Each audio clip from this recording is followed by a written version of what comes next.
Ananthu. President. പ്രസിഡന്റോ? Present. ആ, ലീന മേരി സിസ്റ്റോ വർഗീസ്.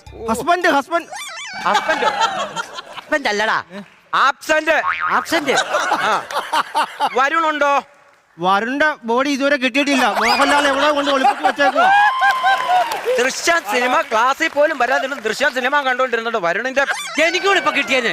ടൂറിന് പോയി വരേണ്ട കാര്യം ചോദിച്ചത്. ഉണ്ണിയുണ്ടോ? ഉണ്ട് സാർ, അത് പോകാൻ എന്തെങ്കിലും മാർഗമുണ്ടോ? പോകാനുള്ള മാർഗം ഞാൻ പറഞ്ഞുതരാം. സാറേ, പോകാൻ മരുന്നൊന്നും ഇല്ലേ? മരുന്നൊക്കെ ഞാൻ തരാം കേട്ടോ. അതിനുള്ള മരുന്ന് അതേണ്ടിയിരിക്കുന്നത്. വളച്ചൊറ്റ വിടിയിൽ ഞാൻ അങ്ങ് വിടും. അപ്പൊ മലയാളം നമുക്കിന്ന് മലയാളത്തിന്റെ ആ ക്ലാസ് അങ്ങ് തുടങ്ങാം. എന്റെ വിഷയം ഞാൻ പഠിപ്പിക്കുന്നതല്ല, ടീച്ചർ വിടില്ല. അതുകൊണ്ട് ഞാൻ മലയാളം അങ്ങ് എടുക്കുക. സാർ പഠിപ്പിച്ചു. മഞ്ചരിയുടെ ലക്ഷണം പറയടാ. നീ പറ. മഞ്ചരി നീ പറയടാ. പാസ്.